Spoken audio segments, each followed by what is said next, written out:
Hello बच्चों, welcome back. This is Umesh Pariyar from versatile educator. अब बात करते हैं financial statement of a company की, जो हमारा चालू है। ठीक है, एकदम चालू टॉपिक चालू है अपने पास। अपने पास 5 फाइनेंशियल स्टेटमेंट है: statement of balance sheet, statement of profit and loss, notes to accounts, cash flow statement और चेंज इन इक्विटी। सीबीएसई वालों को क्लास 12 में चेंज इन इक्विटी है नहीं, तो इसके बारे में अपन पढ़ेंगे नहीं, पर समझ लेंगे कि होता क्या है थोड़ा सा। स्टेटमेंट ऑफ बैलेंस शीट अपन ने शुरू की थी, हमने ये देख लिया लास्ट वीडियोस में कि लायबिलिटीज क्या होती है, एसेट्स क्या होता है, कंपनी किस तरीके से पैसे जमा करती है और किस तरीके से पैसे उस फंड को एलोकेट करती है प्रॉपरली। अब एक कंट्री में बहुत सारे बिजनेसेस होते हैं, बहुत सारी बैलेंस शीट्स बनती है, तो इनका एक स्टैंडर्डाइज्ड फॉर्मेट होना चाहिए। कंपनीज एक्ट 2013 बताता है हमें, कंपनीज एक्ट 2013 हमें ये बताएगा कि एक स्टैंडर्डाइज्ड फॉर्मेट होना चाहिए बैलेंस शीट बनाने के लिए। पार्ट 1 शेड्यूल 3 के हिसाब से बैलेंस शीट बनाओ, जो एक स्टैंडर्डाइज्ड फॉर्मेट है। तो स्टैंडर्डाइज्ड फॉर्मेट कैसा होगा वो कुछ देर में बताऊंगा। उसके साथ साथ बैलेंस शीट के साथ हम बनाएंगे नोट्स टू अकाउंट्स। अब नोट्स टू अकाउंट्स क्या है? नोट्स टू अकाउंट्स मेरा प्रॉफिट एंड लॉस के साथ भी बनेगा, मेरा कैश फ्लो स्टेटमेंट के साथ भी बनेगा और हर एक के साथ बनेगा। नोट्स टू अकाउंट्स होता है कि अगर मेरी बैलेंस शीट है फॉर्मेट के हिसाब से, तो कंसाइज वे में बन जाएगी। नोट्स टू अकाउंट्स हमें यह बताएगा कि उसके अंदर के विस्तार पूर्वक वर्जन क्या क्या है, कि अगर मैं कैपिटल बोल रहा हूं तो मैंने कैपिटल कितने तरीके से लाए, मैं रिजर्व एंड सरप्लस बोल रहा हूं तो वो मैंने कितने तरीके से लाए, मैं लॉन्ग टर्म बोरोइंग्स बोल रहा हूं तो मैंने पैसे कहां का और किस किस जगह से उठाए। ठीक है, तो ये इनका हेडिंग्स के हिसाब से आ जाएगा, जो मेरे को बताएगा नोट्स टू अकाउंट्स। तो ये वीडियो में हम पढ़ेंगे एक तो स्टैंडर्डाइज्ड फॉर्मेट वाला बैलेंस शीट और नोट्स टू अकाउंट्स कैसे चलता है। तो चलो बनाते हैं। जैसे कंपनी एक्ट 2013 बोलता है पार्ट 1 शेड्यूल 3 के हिसाब से स्टेटमेंट ऑफ बैलेंस शीट और नोट्स टू अकाउंट्स बनाएंगे हम। नोट्स टू अकाउंट्स तो बनाते हैं। फॉर्मेट कैसा बनेगा? पर्टिकुलर्स,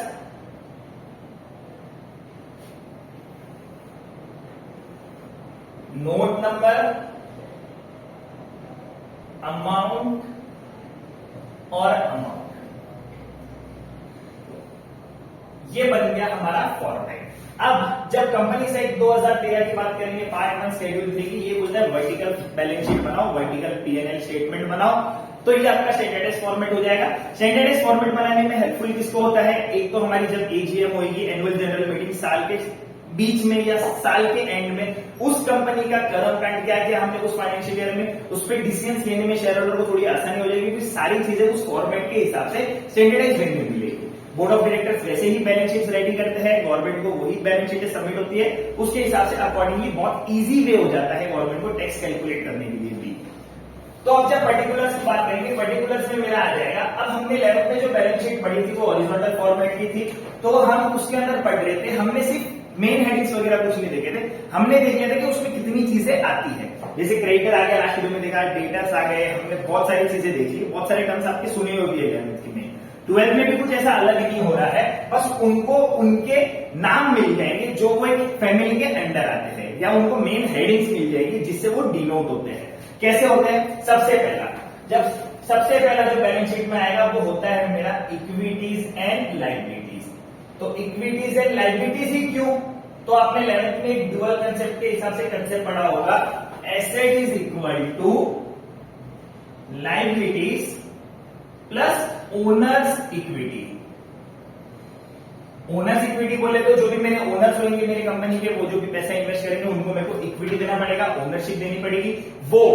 और third party liabilities, long term short term liabilities. अब इन दोनों को जब मैं प्लस करूं तो मेरे पास होना चाहिए मेरा टोटल एसेट्स, तो मेरा सोर्सेज ऑफ फंड ये दोनों बन जाते हैं, मेरा एप्लीकेशन ऑफ फंड ये बन जाता है। Source of fund is equal to application of fund, इसलिए हमेशा मेरा लायबिलिटीज इक्वल टू क्या हो जाएगा? एसेट हो जाएगा। सबसे पहले शुरू ही होता है कि बिजनेस शुरू ही किससे होएगा? इक्विटी से शुरू होएगा, ओनर से शुरू होता है। पैसा आ गया तो जो भी पैसा बिजनेस में फर्स्ट टाइम इन्वेस्ट होता है उसको अपन बोलते हैं कैपिटल। बिजनेस के अंदर कैपिटल कितने तरीके से आता है? एक तो हो गए मेरे share holders fund. Share holders fund जो भी मेरी कंपनी के शेयर्स ले रहे हैं वो मेरे बन जाते हैं शेयर होल्डर्स फंड। शेयर्स बोले तो आपने बाकी कंसेप्ट में पढ़ा होगा, बीएसटी वगैरह में, या बहुत सारे 11th में बीएसटी काउंटर में भी पढ़ा होगा। Share holder smallest unit of a company. Company क्या करती है? अपनी ओनरशिप मार्केट में बेचती है, लोगों को ऑफर करती है पब्लिकली कि आप हमारी ओनरशिप लीजिए और हमें उतना पैसा दे दीजिए। तो आगे सबसे पहला share holder fund. Share holder fund में कंपनी अलग अलग तरीके के शेयर इशू करती है। तो शेयर से जो भी पैसा आएगा बिजनेस के अंदर वो मेरा किसका पार्ट हो जाएगा, शेयर कैपिटल का पार्ट हो जाएगा। कितने तरीके के शेयर होते हैं आगे और हम जब चैप्टर्स में पढ़ेंगे तो हम पढ़ लेंगे कितने तरीके के शेयर्स होते हैं। नोट्स टू अकाउंट्स में भी अभी फिलहाल देख लेंगे कितने तरीके के शेयर्स होते हैं। दूसरा मेरा बन गया reserves and surplus. Reserves and surplus, company अगर रनिंग कंपनी है तो कुछ कंपनी ने पहले प्रॉफिट में से रिजर्व्स निकाले होंगे, कुछ सरप्लस हुआ होगा, प्रॉफिट्स हुआ होगा, वो सारी चीजें मेरे को याद दिख जाती है रिजर्व्स एंड सरप्लस में। अब रिजर्व्स टर्म्स कैसे यूज होते हैं रिजर्व्स में, general reserve, capital redemption reserve, capital reserve, ये सारे रिजर्व जो भी होंगे, रिजर्व फंड्स, ये सारे मेरे किसके अंदर के पार्ट हो जाएंगे, रिजर्व्स एंड सरप्लस के। सरप्लस में आ जाएगा मेरा प्रॉफिट एंड लॉस, पिछले साल का जो भी प्रॉफिट हुआ, इस साल का जो भी प्रॉफिट हुआ, वो इस साल की बैलेंस शीट में प्रॉफिट एंड लॉस में दिख जाएगा। या तो profit and loss credit balance show करेगा, क्रेडिट नॉमिनल अकाउंट के हिसाब से प्रॉफिट या लॉस छू नहीं सकता, तो debit all expenses and losses, credit all incomes and gains. Profit and loss का क्रेडिट बैलेंस अगर शो करता है तो प्रॉफिट होएगा, प्रॉफिट एंड लॉस का डेबिट बैलेंस शो करेगा तो लॉस हो जाएगा। तो ये हो जाता है रिजर्व्स एंड सरप्लस। अब नोट नंबर में क्या आएगा या नोट्स टू अकाउंट्स का क्या काम आ जाएगा। नोट्स टू अकाउंट्स का काम ऐसे आएगा, इसके अंदर साथ साथ मैं बता देता हूं। नोट्स टू अकाउंट्स मेरे को यही चीजें विस्तार पूर्वक बताएगा। तो नोट्स टू अकाउंट्स, जब नोट्स टू अकाउंट्स की बात करते हैं सारी चीजें एकदम विस्तार पूर्वक। नंबर 1 में दे देता हूं शेयर कैपिटल को, शेयर कैपिटल को दे दिया नंबर 1। शेयर कैपिटल मेरा नंबर 1 नोट नंबर हो गया, नंबर 1 को मैं नोट नंबर में आके बंद दे दूंगा। शेयर कैपिटल में क्या हो जाएगा कि कंपनी कितने तरीके के शेयर मार्केट में इशू करती है। पहला शेयर जो कंपनी इशू करती है वो इशू करती है इक्विटी शेयर, इक्विटी शेयर। दूसरा कंपनी इशू करती है कुछ परसेंट के प्रेफरेंस शेयर, प्रेफरेंस शेयर। तो इक्विटी शेयर हो गए, प्रेफरेंस शेयर हो गए।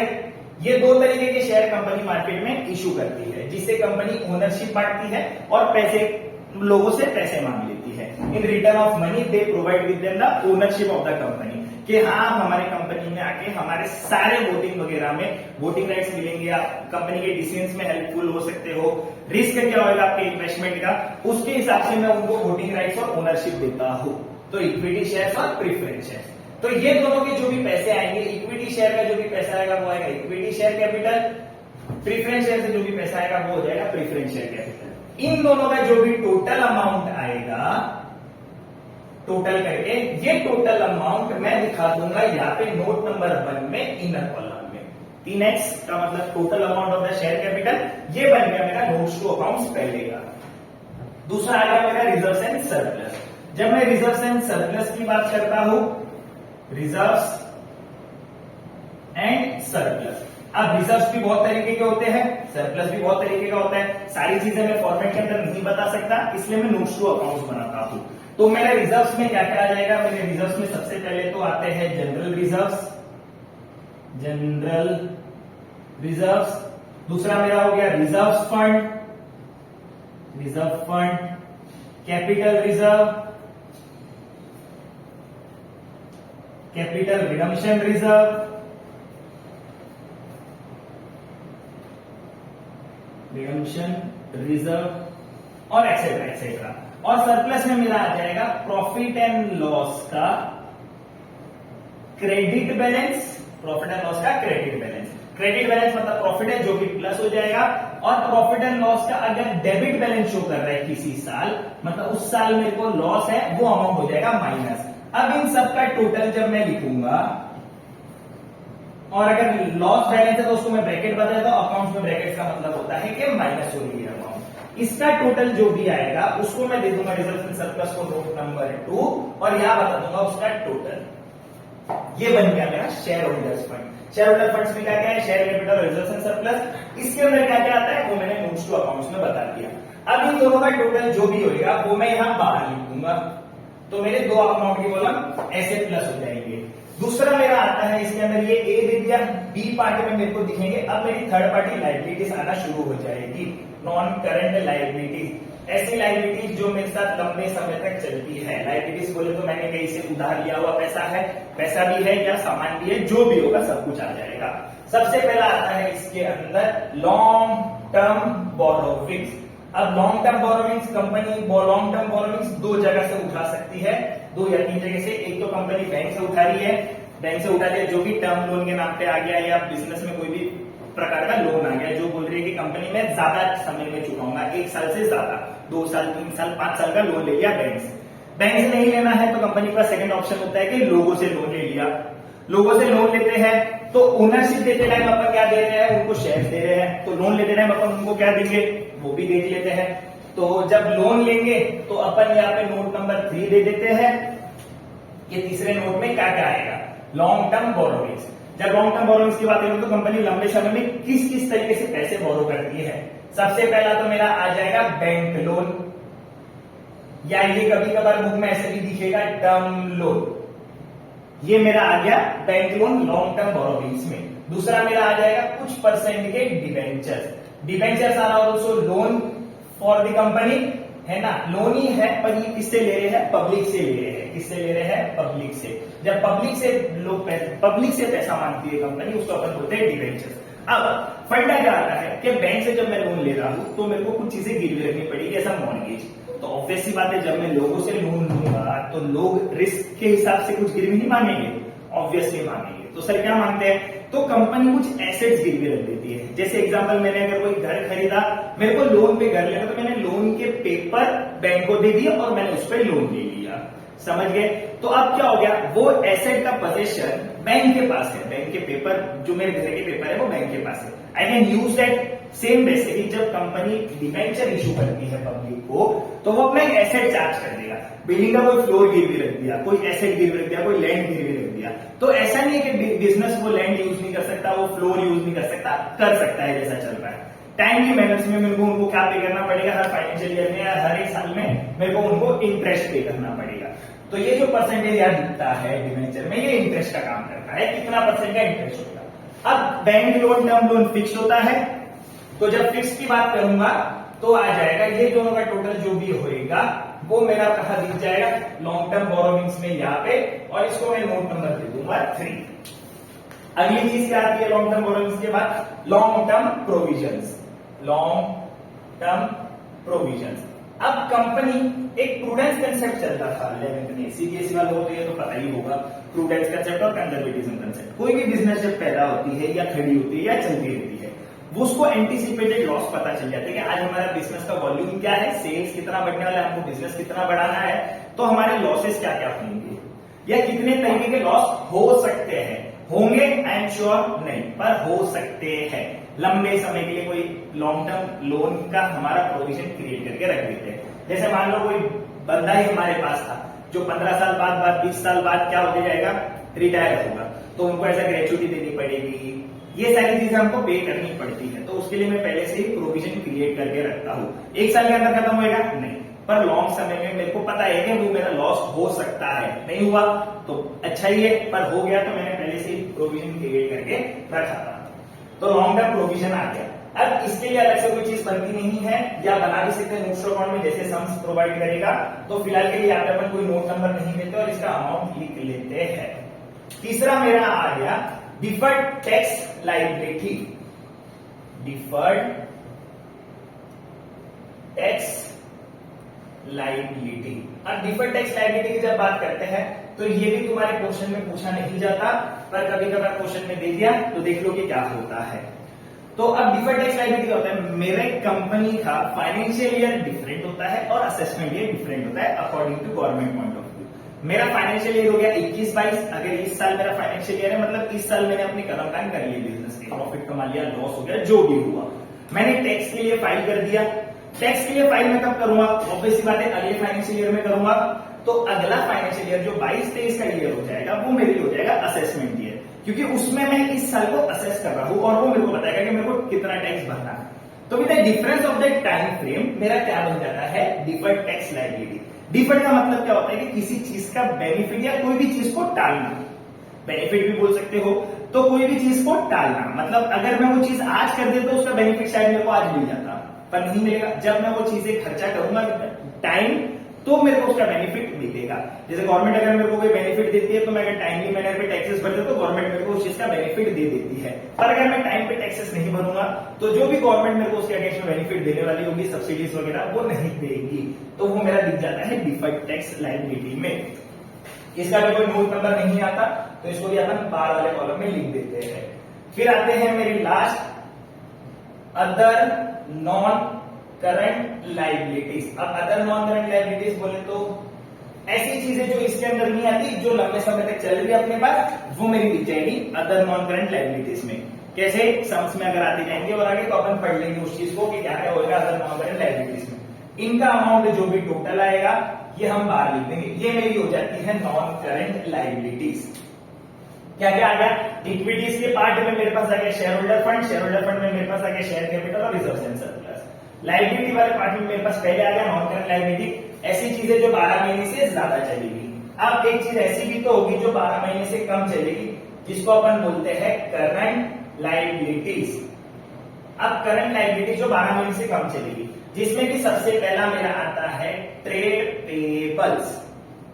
ट्रेड पेबल्स में क्या आएगा? अब मेरा ऑपरेशन, मेरा मेन ऑपरेशन कौन सा बिजनेस में? शर्ट बनाने का। अगर मैं मैन्युफैक्चरिंग कंपनी तो मैं शर्ट बनाऊंगा, ये मेरा मेन ऑपरेशन है। शर्ट बना के रखूंगा अपने पास? नहीं, बेचूंगा मार्केट के अंदर। जब मैं बेचूंगा तो मेरे को उसके अगेंस्ट में कुछ मिलेगा। तो जब मैं लेन देन की प्रक्रिया शुरू करता हूं मेरे बिजनेस के अंदर, इसको मैं बोलता हूं ट्रेड करना। ठीक है। अब मैंने को शर्ट बनाने के लिए मेरे को चाहिए रॉ मटेरियल, मेरे को कुछ क्लोथ वगैरह चाहिए, मेरे को कुछ तो चाहिए ताकि मैं अपना फिनिश गुड्स प्रोड्यूस करूं और मैं बेच सकूं मार्केट में। तो जब मैंने ये रॉ मटेरियल, मैंने कोई भी इंटरमीडिएट गुड्स मैंने किसी और से खरीदे और मैं ये उधार पे खरीद रहा हूं कि मैं पैसे बाद में दूंगा कुछ टाइम के बाद, तो अब ऐसा तो नहीं है कि सामने वाला मेरे को दे देगा सामान और बोलेगा 1 साल बाद पैसे दे। नहीं, वो मेरे को कुछ टाइम फ्रेम दे देगा, 2 महीना, 3 महीना या 4 महीना। उतने में मैं अपना प्रोडक्शन बना दूंगा, प्रोडक्शन बना के वो सामान को बेच दूंगा, पैसा आएगा और मैं उसको चुका दूंगा। तो जब मेरे को उधार पे सामान देते हैं, वो मेरे से पैसे मांगना शुरू करेंगे। ठीक है, पैसे मांगना तो मेरे, जब तक मैं उनको पैसे नहीं चुकाऊंगा वो मेरे सपने में आते रहेंगे कि इनको पैसे देने, इनको पैसे देने, इनको पैसे देने हैं। जब भी ड्यू डेट आ जाएगा मेरे को इनको पैसे देना पड़ेगा 3 महीने बाद या 4 महीने बाद। पर आज वो मेरे ऊपर एक लायबिलिटी क्रिएट हो गई कि मेरे को पैसे चुकाने हैं with in time frame of 3 और 4 मंथ्स। तो वो आते हैं मेरे ट्रेड पेबल्स के अंदर। अब ट्रेड पेबल्स में क्या आ जाएगा? जब नोट्स टू अकाउंट्स की बात करेंगे इसके अंदर, तो ट्रेड पेबल में आ जाता है मेरा 4th ट्रेड पेबल। ट्रेड करना समझ गए, लेन देन करना in terms of monetary value, लेन देन कर ली। लेन देन में क्या क्या आ जाएंगे? सबसे पहले जो मेरे को सामान देंगे वो मेरे बन जाते हैं क्रेडिटर्स, मेरे से पैसे मांगने वाले, और वो मेरे पे क्या बना देंगे? बिल्स बना देंगे, जिसको अपन बोलते हैं बिल्स पेबल। इन दोनों को जब मैं टोटल करके बाहर लिखूंगा, ये मेरा नोट नंबर हो गया 4। विस्तार पूर्वक वर्जन के हिसाब से यहाँ पे मैं दे दूंगा नोट नंबर 4 ट्रेड पेबल्स को, और यहाँ पे टोटल दिखा दूंगा बाहर। यहाँ पे टोटल हो गए कि इसमें 2 चीजें आएंगे, क्वेश्चन के हिसाब से क्रेडिटर आ गया, बिल्स पेबल आ गया, जो मेरी आ गई ट्रेड पेबल का। उसके बाद मेरे को आता है ट्रेड पेबल्स। अगर आगे ट्रेड पेबल्स के बाद मेरे को आएंगे शॉर्ट टर्म बोरोइंग्स। कुछ लोन मैं ऐसे भी देता हूं जो मेरे शॉर्ट टर्म ऑब्लिगेशंस फुलफिल कर सके बिजनेस के, शॉर्ट टर्म बोरोइंग्स। जब मैं शॉर्ट टर्म बोरोइंग्स की बात करता हूं तो मैं कुछ लिमिटेड टाइम फ्रेम के लिए मैं बिजनेस से पैसा उठाता हूं, या बिजनेस से नहीं उठाऊंगा तो मैं बाहर मार्केट से पैसा ले लूंगा, किन भी शॉर्ट टर्म के लिए, कि मेरे को कुछ टाइम फ्रेम के लिए ही पैसा चाहिए। अब इसमें मेरी आ जाती है क्रेडिट फैसिलिटी, कैश क्रेडिट वाला सीन, कि मैंने बैंक से कुछ पैसा उठा लिया, बैंक से शॉर्ट टर्म के लिए पैसा उठा लिया, बैंक ओवरड्राफ्ट ले लिया, ये सारी चीजें ले ली जो मेरी आ जाती है शॉर्ट टर्म बोरोइंग्स के अंदर। इसके बाद बात करेंगे अपन तीसरी, short term provisions. Short term provisions, short term provisions में मेरे पास क्या क्या है? शॉर्ट टर्म प्रोविजंस में मेरे पास है कि पीडीडी वगैरह क्रिएट कर दी इस साल के लिए, एक साल का मैं एंटिसिपेट कर लेता हूं लॉस के, हो सकता है कोई कस्टमर भाग सकता है, नहीं भाग सकता, मतलब आज ही मैं जो प्रॉफिट होने वाला है उस पे मैंने चार्ज कर दिया कि मेरे को इतना लॉस हो सकता है इन फ्यूचर, उसी साल के उसी फाइनेंशियल ईयर के एंड में जो भी प्रॉफिट होगा, मतलब आज ही मैं सोच रहा हूँ कि वो प्रॉफिट उतने से कम हो जाएगा क्योंकि मेरे को वो कस्टमर या कोई भी एक्सवाइजेड बिजनेस के मेरे को लॉस हो सकता है उसी फाइनेंशियल ईयर में। वो हो गया मेरा शॉर्ट टर्म प्रोविजन, उस चीज के लिए मैं शॉर्ट टर्म प्रोविजन क्रिएट करता हूं।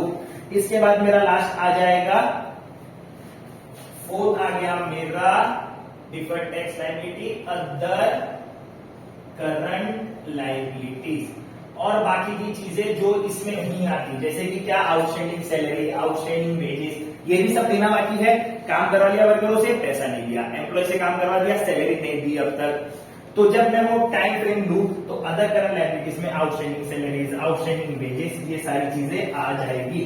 तो इनका टोटल मैं लिख लेता हूं बाहर। ये मेरा हो जाता है टोटल लायबिलिटी का पार्ट। जब मैं ए बी और सी को प्लस करूंगा, ये मेरा बन गया टोटल लायबिलिटीज। ये मेरा फॉर्मेट हो गया लायबिलिटी के पार्ट का। अब पैसा आ गया मेरे पास, पैसा कहां से आना चाहिए था वो बता दिया, और कहां से पैसा उठाया वो बता दिया, कहां का लगे मेरे पास, इन लोगों ने मेरे साथ दिया, क्रेडिटर्स हो गए, बिल्स बन गए, शॉर्ट टर्म लोन्स ले लिया, सारी क्रिएट कर दी, वो दिखा दिया। इससे मेरे को मेरा टोटल लायबिलिटी पता चल गया विद इक्विटीज एंड लायबिलिटीज। अब ये जो पैसा आया यही तो लगाऊंगा एसेट्स के अंदर। अब एसेट्स के अंदर जब लगाने की बात आती है तो एसेट्स के अंदर लगाते हैं पैसा। नोट्स टू अकाउंट समझ गए होंगे बच्चों। आगे चलते हैं, वर्टिकल फॉर्मेट बनेगा, मतलब ये बनेगा, इसके नीचे से ही एसेट शुरू होगा, 11 की तरह आजू बाजू में नहीं बनेगा। अब जब एसेट्स की बात करेंगे तो एसेट्स यही से शुरू करते हैं, इसी के अंदर ये मिटा देते हैं। नोट्स में नोट्स भी चेंज हो जाएंगे यहाँ पे। अब नोट्स एसेट्स के लिए कंटिन्यू होंगे, अलग से नोट्स नहीं बनेंगे। अगर मेरे 4 नोट यहाँ आए थे तो 5th से नोट जो भी आएगा वो एसेट्स के अंदर आएगा। अब आता है मेरा एप्लीकेशन ऑफ फंड का पार्ट। जब मैं एसेट्स की बात करता हूँ, सबसे पहला मेरा एसेट आता है जिसको मैं बोलता हूं मैं लंबे समय के लिए कोई चीजें खरीदूंगा, जो कि मेरा आ जाएगा नॉन करेंट एसेट्स। ऐसे एसेट्स जो 12 महीने से ज्यादा चलेंगे। अब 12 महीने से ज्यादा कौन से चलते हैं मेरे पास? मेरे फिक्स एसेट्स, या तो फिक्स एसेट को मैं छू भी सकता हूं या फिक्स एसेट में नहीं छू सकता। टेंजिबल हो गए और इनटेंजिबल हो गए। जब टेंजिबल एसेट्स की बात करेंगे तो इनका नॉर्मल हेडिंग्स क्या आता है? तो ए में मैं इनको हेडिंग दे दूंगा property, plant and equipment for my business and intangible assets. Intangible assets, इसको ये चीजें बोलते हैं। क्या क्या बोलते हैं? Property, plant, equipment and intangible asset. इसको और एकदम सरल भाषा में इजी वे में समझना है तो इसमें क्या हो जाएंगे? तो इसको अपन बोलते हैं फिक्स्ड एसेट्स। फिक्स्ड एसेट्स, तो कौन से फिक्स्ड एसेट हो जाएंगे? सबसे पहले फिक्स्ड एसेट होता है मेरा टेंजिबल, या टेंजिबल नहीं बोलो, सीबीएसई के बुक के हिसाब से इसको अपन बोलेंगे नंबर 1 पे आ जाएगा प्रॉपर्टी, प्लांट एंड इक्विपमेंट। अब मान लो क्वेश्चन में मेरे को दिया हुआ plant and machinery, land and building, furniture, तो ये अलग अलग चीजें दी हुई है। मेरे को तो फॉर्मेट के हिसाब से एक ही में बताना है सब कुछ, प्रॉपर्टी, प्लांट एंड इक्विपमेंट। तो अलग अलग चीजें मैं किस में बताऊंगा? अलग अलग चीजें मैं बताऊंगा नोट्स टू अकाउंट्स में। 4 तक मेरा लायबिलिटी में खत्म हुआ था नोट नंबर, 5th में मेरा आ जाएगा property, plant, equipment. Property, plant, equipment में बोले तो फिक्स एसेट, बोले तो टेंजिबल, यही मेरा हो जाएगा टेंजिबल का पार्ट। इसको मैं और क्या भी बोलता हूं? टेंजिबल, वो चीजें जिनको मैं छू सकता हूं। टेंजिबल एसेट्स तो कौन से हो जाएंगे? Land and building, plant and machinery और फर्नीचर एक्सेट्रा। इन सब का टोटल मेरा दिख जाएगा जब मैं नोट नंबर दूंगा प्रॉपर्टी, प्लांट, इक्विपमेंट को। कितना नोट नंबर दूंगा? 5 दे दिया। टोटल यहाँ पे बता दिया कि क्या आया मेरा प्रॉपर्टी, प्लांट एंड इक्विपमेंट के अंदर। अब सेकंड केसेस में बात करेंगे जो कि मेरे होते हैं इंटेंजिबल एसेट्स, उसको मैं नाम देता हूं इंटेंजिबल एसेट्स ही। अब इंटेंजिबल एसेट्स में क्या क्या आता है? जैसे हमने लास्ट वीडियो में देखा था, इंटेंजिबल एसेट्स वो चीजें होती है जिनको मैं छू नहीं सकता, पर बिजनेस के प्रॉफिट बनाने में या बिजनेस को लॉन्ग रन में हेल्प करती है ये सारी चीजें। जैसे कि क्या क्या करेगी? तो 6th नोट नंबर इनको दे देंगे जिनका नाम हो जाएगा इंटेंजिबल एसेट्स। आ जाएंगे मेरे पेटेंट्स, मैंने जो भी डिजाइन वगैरह जो भी मेरे, अगर मेरा मैन्युफैक्चरिंग है तो मैं कुछ डिजाइन बना के उसको पेटेंट करवा दूंगा ताकि वो डिजाइन कोई और यूज ना करे। पेटेंट्स आ गए। मैंने किसी चीज का कॉपीराइट लेके रख दिया, ये मूवी वगैरह में बहुत चलता है कॉपीराइट्स वगैरह। फिर हो गए मेरे लोगोज वगैरह में आ गए, ट्रेडमार्क जिसको मैं बोलता हूं ट्रेडमार्क। ये सारी चीजें मेरी आती है इंटेंजिबल एसेट्स। अगर ऐसी कोई चीजें क्वेश्चन में दी हुई है, इन सबको इंटेंजिबल हेडिंग के नीचे बता के सारा टोटल बाहर लिख दूंगा। यहाँ देख दूंगा मैं मेन कॉलम में 6 नंबर में चेक करना है इंटेंजिबल एसेट्स में कैसे टोटल आया, तो नोट नंबर में चेक कर लीजिए और यहाँ पे मैं टोटल अमाउंट बाहर दिखा दूंगा। ये हो गया मेरे एसेट्स में 2 चीज, मेरे फिक्स्ड एसेट्स। फिर इसके बाद मेरे पास अब पैसा है तो मैं पैसे का करूंगा क्या? तो मैं पैसे को करूंगा इन्वेस्ट। जब मैं पैसे को इन्वेस्ट करने की बात करेंगे तो प्रॉपर्टी, प्लांट एंड इक्विपमेंट मेरा मेन ए हो गया, यहाँ पे मैं बी दिखा दूंगा नॉन करेंट इन्वेस्टमेंट। मैं ऐसे इन्वेस्टमेंट्स देखूंगा, अगर मैं मैन्युफैक्चरिंग कंपनी की हूं तो सेम वही फंडा कि पैसे पड़े पड़े तो नहीं पड़ने, तो मैं कहीं इन्वेस्ट कर दूंगा। अब मैं इन्वेस्ट कर रहा हूं, पूरी दुनिया को पता है कि लॉन्ग टर्म लॉन्ग रन में इन्वेस्टमेंट मेरे को बहुत बेनिफिट देता है, बिजनेसेस को भी पता होगा। तो नॉन करेंट इन्वेस्टमेंट में कंपनी लंबे समय के लिए पैसा इन्वेस्ट कर देती है। बहुत सारी चीजें हैं, म्यूचुअल फंड्स है, कोई लैंड वगैरह खरीद लिया एज एन इन्वेस्टमेंट, तो वो सारी चीजें मेरी निकाल दी गई नॉन करेंट इन्वेस्टमेंट के अंदर। फिर एक आता है मेरा सी पार्ट में deferred tax assets. Deferred tax assets, मान लो मैंने ज्यादा ही टैक्स भर दिया था, ये भी पोर्शन में नहीं आता, और ठीक है मैंने कोई साल टैक्स ज्यादा भर दिया था और उसका जब मेरा सब कुछ बाइफरकेट हुआ, ऑडिट्स वगैरह हुई फाइल, तो गवर्नमेंट को कुछ पैसा रिटर्न देना बाकी था, जो कि मैं दिखा दूंगा डिफर्ड टैक्स एसेट्स में, या उसका बेनिफिट मेरे को लेना बाकी था गवर्नमेंट से, वो हो गया मेरा डिफर्ड टैक्स एसेट में। क्वेश्चन में नहीं है तो अगर आया डिफर्ड टैक्स एसेट्स डायरेक्ट लिख अमाउंट बाहर दिखा देगा, नोट्स बनेगा नहीं। और इसके बाद मेरा एक आता है कि पैसे पड़े हैं तो चलो इन्वेस्टमेंट करते हैं और किसी को लॉन्ग टर्म लोन्स और एडवांस दे देते हैं। लोन देके देखते हैं, लोन देंगे, फिक्स रेट ऑफ इनकम शुरू हो जाएगी बिजनेस के अंदर, लोन दे दिया तो ये लोन आ गया बाहर।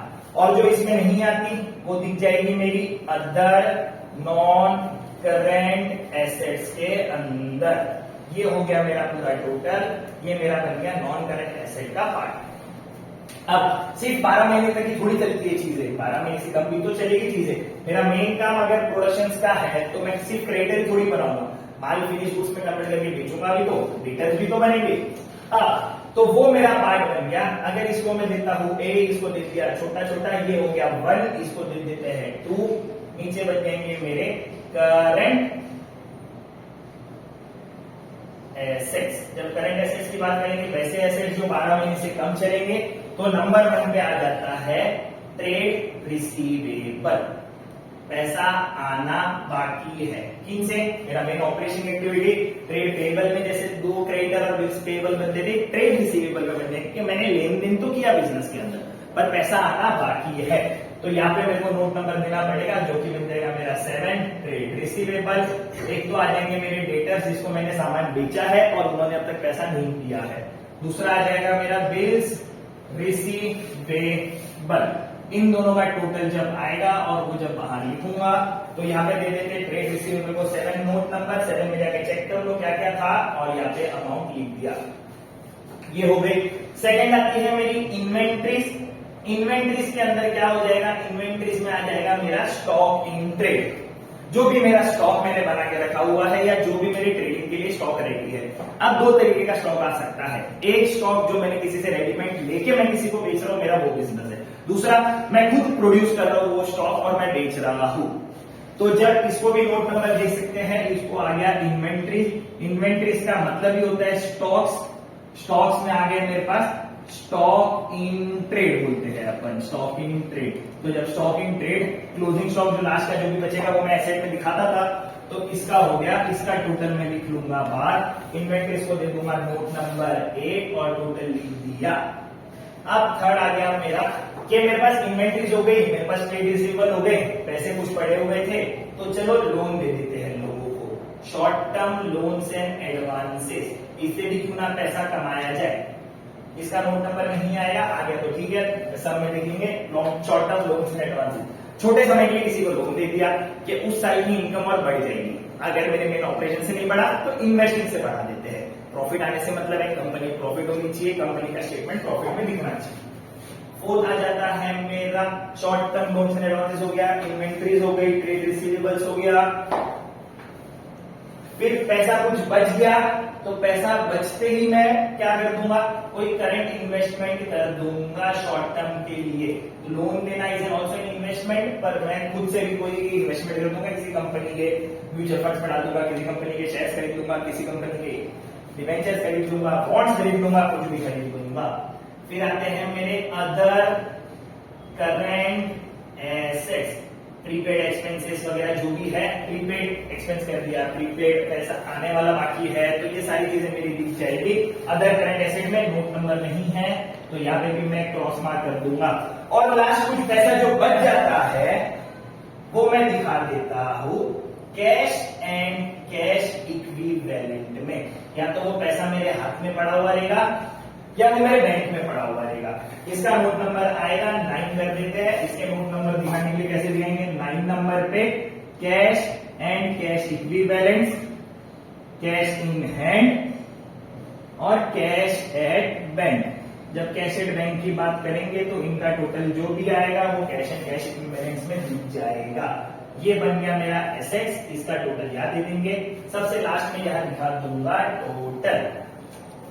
तो ऐसे मेरी लायबिलिटीज भी आई थी, ऐसे मेरे एसेट्स भी आ गए। जब मैं अपने लायबिलिटीज और इक्विटीज को दोनों को प्लस करूंगा तो मेरे को मिल जाएगा मेरा एसेट का पार्ट। मैंने कैसे पैसा अप्लाई किया, एप्लीकेशंस क्या किया, नोट्स टू अकाउंट्स किस तरीके से काम आए मेरे को, मैंने सारी चीजें इसके अंदर बता दी। ठीक है बच्चों, तो ये था मेरा वर्टिकल फॉर्मेट कंपनीज एक्ट 2013 के हिसाब से पार्ट 1 शेड्यूल 3। इसके आगे और चैप्टर्स कंटिन्यू होंगे। इनके मेजर हेड्स क्या है, माइनर हेड्स क्या क्या है, अलग से सम्स भी पूछे जाएंगे आप लोगों को। ठीक है, तो अब ये सारी चीजें देख लो। वर्टिकल बैलेंस शीट का नाम होता है लायबिलिटीज के ऊपर बनेगी, कंटिन्यू में तुम्हारे एसेट्स बन जाएंगे, टोटल पूरा नीचे हो जाएगा। जब तुम्हारा दोनों टोटल इक्वल हो जाएगा लायबिलिटी और एसेट, तो तुम्हारी बैलेंस शीट सही है। ओके गाइस, वीडियो अच्छी लगी हो तो लाइक करना, सब्सक्राइब करना, शेयर करना अपने दोस्तों के साथ और कमेंट्स करना मत भूलना। ठीक है, बेल आइकन पे भी क्लिक कर दो ताकि अगली वीडियो की अपडेट जल्दी से मिल सके। Bye bye.